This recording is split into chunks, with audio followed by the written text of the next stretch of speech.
क्या आप वीडियो को लाइक कर सकते हैं। खैर मूवी का स्टार्ट होता है और हम एक शहर को देखते हैं जिसकी हालत काफी खराब होती है क्योंकि पूरा शहर तबाह हो चुका था और यहाँ पर कोई भी इंसान दिखाई नहीं दे रहा था, यानी कि वो पूरा शहर बिल्कुल वीरान था क्योंकि असल में इस पूरे शहर में एक काफी खतरनाक रेडिएशन फैली हुई है और इस रेडिएशन में सारे लोग मारे गए और जितने भी लोग सर्वाइवर हैं, यानी कि जो भी अभी तक जिंदा बचे हैं, वो बड़ी मुश्किल से अपनी जिंदगी गुजार रहे हैं। अगले सीन में हम एना नाम की एक लड़की को देखते हैं जो एक प्रोटेक्टिव सूट पहनकर शहर जाती है कुछ जरूरी सामान लेने के लिए। सामान लेने के बाद वो अपने घर जाने के लिए निकल पड़ती है, लेकिन जैसे ही वो अपने घर के पास पहुंचती है तो वो फौरन ही अपने सूट को निकाल देती है क्योंकि असल में एना जहाँ पर रह रही थी वो जगह पहाड़ों और जंगल से घिरा होने की वजह से बिल्कुल सेफ थी। लेकिन घर आने के बाद एना अच्छे से नहाती है और खुद को पूरी तरह से साफ करती है ताकि अगर उसकी बॉडी पर कोई रेडिएशन हो भी तो वो ना रहे। ऐसा करने के बाद एना सो जाती है। फिर अगले दिन एना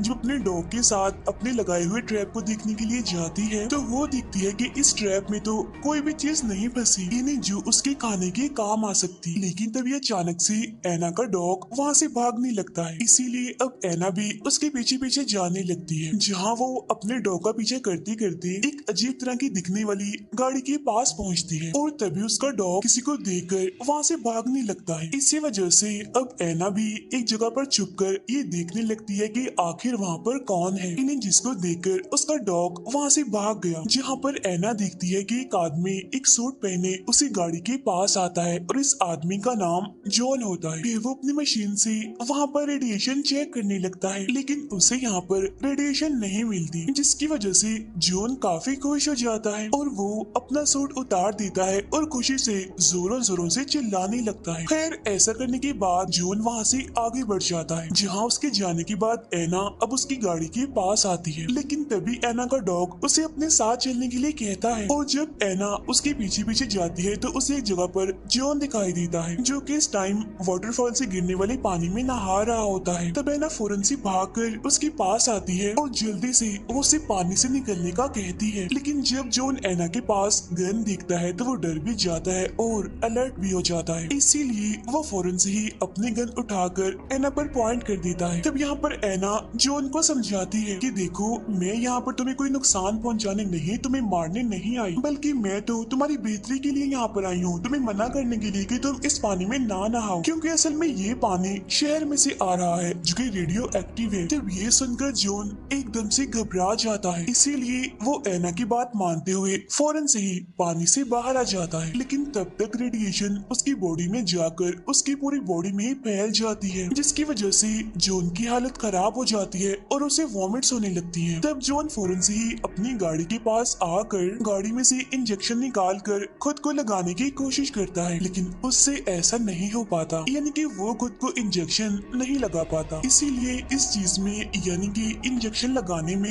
एना उसकी मदद करती है। फिर वो जॉन को अपने घर के पास लाकर उस पर पानी डालकर उसे अच्छे से साफ कर देती है। ऐसा करने के बाद वो जॉन को घर के अंदर ले आती है, जहाँ जॉन की तबीयत अभी भी काफी खराब होती है। अगले दिन एना जॉन के लिए उसकी दवाई लाकर उसे दे देती है, लेकिन इसके बावजूद भी उसकी तबीयत ठीक नहीं होती, बल्कि उसकी हालत तो देखते ही देखते खराब होती जा रही थी। लेकिन इसके बावजूद भी एना उसका काफी ख्याल रखती है, उसकी अच्छे से देखभाल करती है। और फिर रात को जब एना जॉन को देखने के लिए आती है तो वो देखती है कि जॉन को तो काफी तेज बुखार है और वो तड़प रहा होता है। इसी वजह से अब एना उसे ठंडे पानी की पट्टियां करती है, लेकिन इसके बावजूद भी जब अगले दिन उसकी तबीयत ठीक नहीं होती, उसको होश नहीं आता, तो इस वजह से एना काफी परेशान हो जाती है और वो सच्चे दिल से जॉन की हेल्थ के लिए प्रे करती है, जहाँ अब एना की दुआ कबूल भी हो जाती है क्योंकि अब देखते ही देखते जॉन की तबीयत ठीक होने लगती है। फिर शाम को जब एना घर के बाहर बैठकर जॉन से बातें कर रही होती है तो तब एना जॉन को एक फोटो एल्बम दिखाती है जिसमें एना के भाई की पिक्चर होती है। साथ ही एना जॉन को बताती है कि असल में मैं यहाँ पर अपने फादर और अपने भाई के साथ रहती थी, लेकिन रेडिएशन की वजह से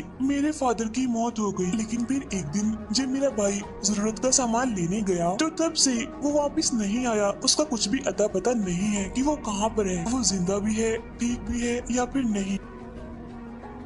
अब ये सुनकर जॉन भी काफी दुखी हो जाता है और वो बड़ी गौर से एना को देखने लगता है। फिर अगले दिन जब एना खेती कर रही होती है तो तब जॉन उसके पास आकर उससे सवाल करता है कि तुम्हारे पास तो ट्रैक्टर है, तो फिर तुम उसका इस्तेमाल क्यों नहीं करती, ऐसे खेती क्यों कर रही हो। ये सुनकर एना कहती है कि ट्रैक्टर चलाने के लिए हमें फ्यूल चाहिए जो कि हमारे पास नहीं है। तब ये सुनकर जॉन कहता है कि यहाँ से कुछ ही दूरी पर एक गैस स्टेशन है, हम वहाँ जाकर फ्यूल ले आएंगे। तब ये सुनकर एना कहती है लेकिन वहाँ पर काम करने वाला कोई वर्कर नहीं है, यानी जो मुझे फ्यूल देगा। ये सुनकर जॉन उससे कहता है कि तुम इतने टाइम से यहाँ पर रह रही हो, तुम फिर भी फ्यूल हासिल न कर सकी। तब ये सुनकर एना उसे कहती है कि तुम फिक्र मत करो, मैं बहुत जल्दी फ्यूल कहीं ना कहीं से ले आऊंगी। इसीलिए अब एना जाती है और फ्यूल ले आती है और उस फ्यूल को वो कैन में भर लेती है। अब एना को ऐसा करता हुआ दूर से जॉन देख रहा होता है। घर आने के बाद एना काफी खुश होती है और वो जॉन का शुक्रिया अदा करते हुए उससे कहती है कि अकेली रहती रहती मेरे जहन से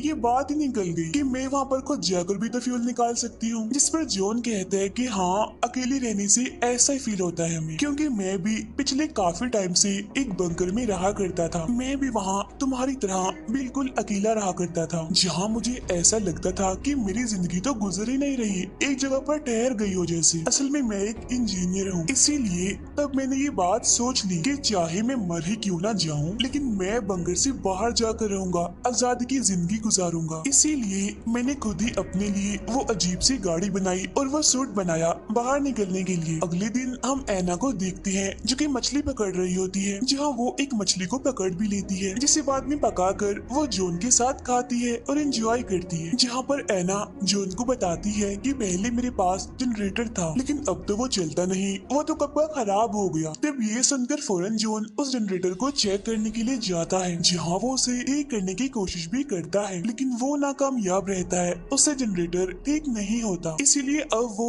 एना के साथ वाटरफॉल के पास आता है, जहाँ उसके दिमाग में एक आइडिया आता है और वो एना से कहता है कि हमें लकड़ियों का एक व्हील बनाना होगा, एक काफी बड़ा व्हील, जिससे जैसे ही इस वाटरफॉल का पानी उस पे गिरेगा तो वैसे ही वो व्हील घूमने लगेगा, जिससे होगा ये कि जनरेटर ऑन हो जाएगा। जो उनका ये आइडिया एना को भी काफी पसंद आता है और वो काफी खुश हो जाती है। इसीलिए अब ये दोनों घर आकर लकड़ियों का बंदोबस्त करने का सोचने लगते हैं। यहाँ जॉन एना से कहता है कि हम चर्च को तोड़कर इसकी लकड़ियों से एक काफी बड़ा व्हील बना सकते हैं, जितना कि हम चाहते हैं, लेकिन एना उसे ऐसा करने के लिए मना कर देती है, क्योंकि जब वो अकेली थी, यानी जब उसका अकेलापन था, तब उसका सहारा सिर्फ और सिर्फ ये एक चर्च ही था। तब यहाँ पर जॉन एना को समझाता है और कहता है कि अगर तुम दिल से प्रे करोगी तो तब तो तुम्हें चर्च जाने की जरूरत भी नहीं पड़ेगी। लेकिन इसके बावजूद भी अब एना को बुरा ना लगे तो इसीलिए वो जनरेटर को ठीक करने के बारे में सोचना बंद कर देता है, जहाँ बाद में एना चली जाती है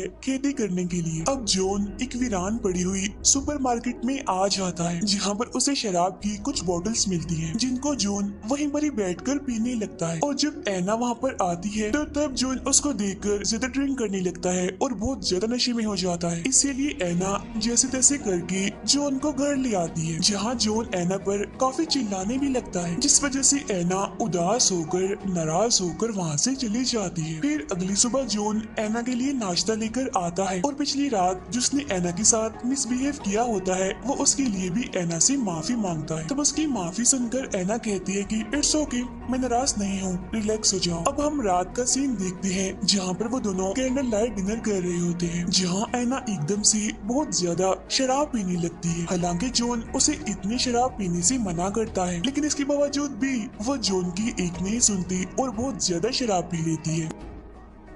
जहाँ बहुत ज्यादा ड्रंक होने की, नशे में होने की वजह से वो अपने होश भी खो देती है। उसको कुछ भी पता नहीं चलता कि वो क्या कह रही है, क्या कर रही है। इसीलिए वो नशे में ही जॉन को शादी के लिए प्रपोज करने लगती है, लेकिन जॉन उसको शादी के लिए फिलहाल मना करते हुए कहता है कि अभी हमारे पास और भी बहुत सारी परेशानियां हैं, इसीलिए हम शादी करने के बारे में बाद में सोचेंगे। जिस पर एना मान भी जाती है। फिर अगले दिन एना जब अपने डॉग के साथ जंगल में होती है, तभी उसका डॉग उसके पास पास ही भागकर एक आदमी के पास आकर रुक जाता है। यहाँ पर हमें इस आदमी का नाम भी पता चलता है। इसका नाम कैलब होता है, जो दिखने में ठीक नहीं लग रहा था। इनके उसकी तबीयत खराब लग रही थी और वो मदद में एना से पीने के लिए पानी मांगता है। इसीलिए एना उसकी मदद करने के लिए उसे पानी देने के लिए अपने घर के पास लाती है। तब उसे देखकर जॉन कैलब पर गन पॉइंट कर देता है। तब एना उसे समझाती हुई कहती है कि रुक जाओ, तुम इसको शूट मत करना, ये हमसे कुछ नहीं चाहता,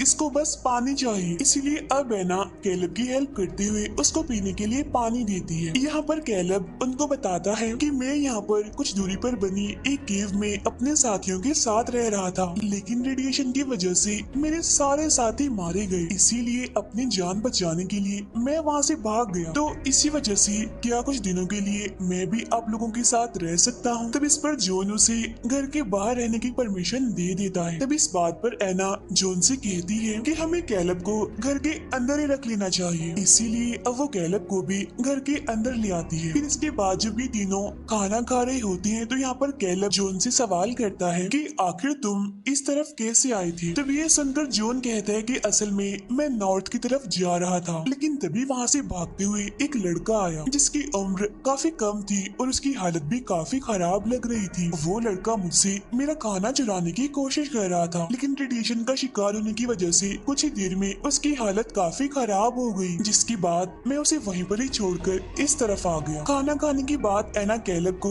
उसका रूम दिखाती है। तब ये देखकर जॉन एना को समझाता है कि तुम क्या कर रही हो, अभी तुम उसके बारे में कुछ भी नहीं जानती, इसी वजह से तुम्हारे लिए ये बेहतर होगा कि तुम उससे दूर ही रहो। तब ये सुनकर एना कहती है जॉन ये तुम क्या कर रही हो, तुम मुझ पर शक कर रही हो, और हाँ अब तुम मुझे ये बताओ कि तुमने मुझे उस लड़के के बारे में क्यों नहीं बताया पहले, यानी जो रेडिएशन से इन्फेक्टेड था, जिसको तुम अकेला छोड़कर यहाँ तक आ गए। ये सुनकर जॉन कहता है कि एना मैं तुम्हें बताना चाहता था, लेकिन मेरी हिम्मत ही नहीं हुई तुम्हें कुछ बताने की, क्योंकि वो जो बात है शायद उसको तुम सुन नहीं पाती। ये सुनकर एना उदास होते हुए कहती है मैंने तो अपने फादर को खो दिया और साथ ही मेरा भाई भी गायब हो गया, तो इसीलिए फैमिली को खो देने की वजह से मुझ में अब बहुत हिम्मत आ चुकी है, मैं सुन लेती। तब उसकी ये बात सुनकर जोनू से सब कुछ बता ही देता है कि वो लड़का असल में कोई और नहीं बल्कि तुम्हारा भाई ही था, जिसको मैंने शूट करके मार दिया। तब ये जानकर एना एकदम से काफी दुखी हो जाती है और रोने लगती है। तब ये देखकर जॉन उससे माफी मांगता है, जहाँ इस बार भी एना बेचारी उसको माफ कर देती है। अगले दिन जॉन कैलब के साथ जंगल में जाता है शिकार करने के लिए, जहाँ वो लोग एक ऑस्ट्रिच का शिकार करके उसे घर ले आते हैं, जहाँ रात में वो उस ऑस्ट्रिच को पकाकर डिनर करते हैं और यहाँ फिर से वो दोबारा उसी व्हील को बनाने की बातें करने लगते हैं। तब यहाँ पर कैलब जॉन से कहता है कि व्हील बनाने के लिए हम चर्च को नहीं तोड़ सकते और न ही हमें ऐसा करना चाहिए, क्योंकि प्रे करने के लिए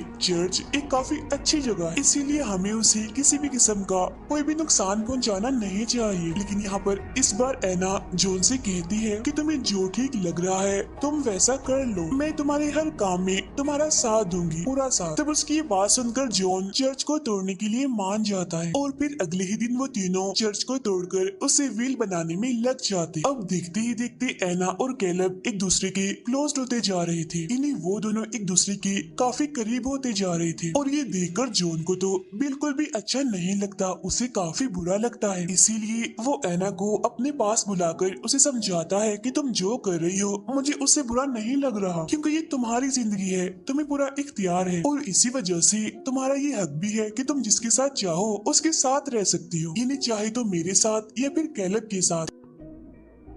जब ये सुनकर एना कहती है कि जॉन तुम गलत सोच रही हो, ऐसा कुछ भी नहीं है। इतना कहने के बाद एना रोती हुई वहाँ से चली जाती है। अगले दिन हम देखते हैं कि उनका आधा व्हील बनकर तैयार हो जाता है, इसीलिए इस चीज की खुशी में रात को वो सभी कैंडल लाइट डिनर करते हैं, जहाँ फिर वो तीनों एंजॉय करने के लिए तालाब के पास आ जाते हैं, जहाँ वो तीनों तालाब में जाकर एक गेम खेलते हैं, जिसमें कैलब एक बोतल को पानी के नीचे फेंक देता है, जहाँ अब वो दोनों इनके एना और जॉन बारी बारी उस बोतल को ढूंढेंगे। इसीलिए अब पहले उस बोतल को ढूंढने के लिए जाता है जॉन, लेकिन उसे वो बोतल वहाँ पर नहीं मिलती। जिसके बाद अब एना जाती है बोतल को ढूंढने के लिए, जहाँ थोड़ी ही देर में एना पानी से बाहर आकर कहती है कि मुझे बोतल मिल गई है, लेकिन वो बोतल मेरे हाथ में नहीं लगी, बल्कि वो मेरे हाथ से छूट गई। लेकिन एना की इस बात पर कैलेब को बिल्कुल भी यकीन नहीं होता, इसीलिए वो बोतल को चेक करने के लिए एना के साथ पानी में नीचे जाता है। तब ये देखकर भी फिर से जॉन को बुरा लगता है। इसीलिए जब वो दोनों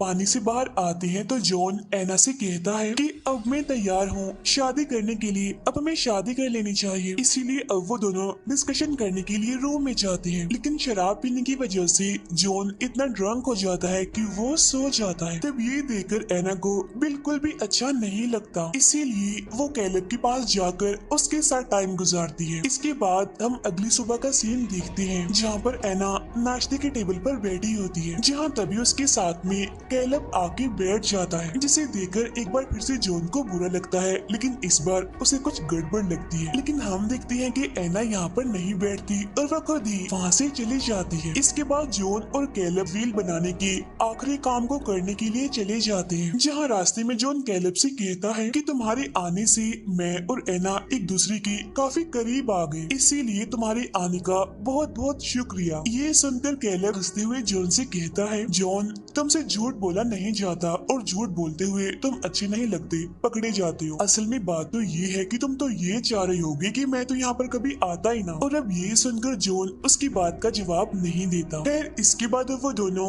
व्हील बनाने के लिए चले जाते हैं और अब जाकर उनका व्हील बनकर पूरी तरह से तैयार हो जाता है और अपनी मेहनत को पूरा होता देखकर वो दोनों ही काफी खुश हो जाते हैं। लेकिन जब कैलेब सूट पहनकर रस्सी के सहारे ऊपर आ रहा होता है तो तभी अचानक से उसका पाँव स्लिप हो जाता है, जिस पर जॉन रस्सी पकड़कर उसको बचा लेता है। लेकिन अब जब दूसरी बार कैलेब का पाँव फिसलता है तब दोनों यहाँ पर एक दूसरे की आंखों में आंखें डालकर देखते हैं। यहाँ पर कैलेब जॉन की आंखों में अपने लिए नफरत दिखता है और वो फौरन समझ जाता है कि अब की बार जॉन मुझे नहीं बचाएगा। जिसके बाद ये सीन यहीं पे कट हो जाता है। अब इसके बाद जॉन अकेला ही घर वापस आता है, जहाँ पर एना उसके सामने ये रिवील करती है कि कल रात मुझसे एक काफी बड़ी गलती हो गई। मैं शराब के नशे में होने की वजह से अपने होश में नहीं थी, इसीलिए मैंने कैलेब के साथ टाइम स्पेंड किया, तो तुम मुझे माफ कर दो जॉन। तब ये सुनकर जॉन एना से कहता है कि एना कोई बात नहीं, मैंने तुम्हें माफ किया, रिलैक्स हो जाओ। और कैलेब तो मेरा सूट लेकर यहाँ से जा चुका है और इतने दिन हमारे साथ रहने की वजह से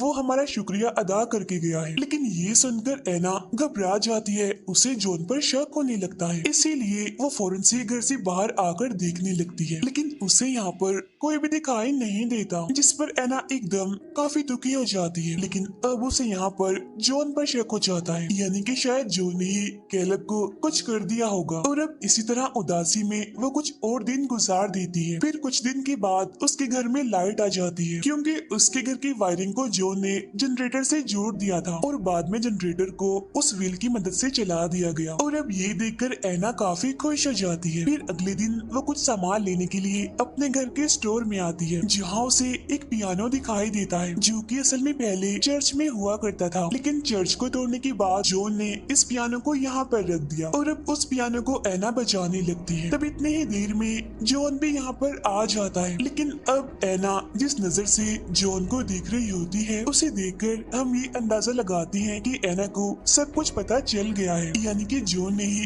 कैलेब को मारा है और साथ ही अब उसका जॉन पर से ट्रस्ट भी उठ गया है। जिसके बाद एना इसी दुख में उदास होते हुए पियानो बजाने लगती है, जहाँ इस पियानो को जॉन भी सुन रहा होता है। और फिर एना की इसी फीलिंग्स और दुख के साथ ही ये मूवी यहीं पर एंड हो जाती है।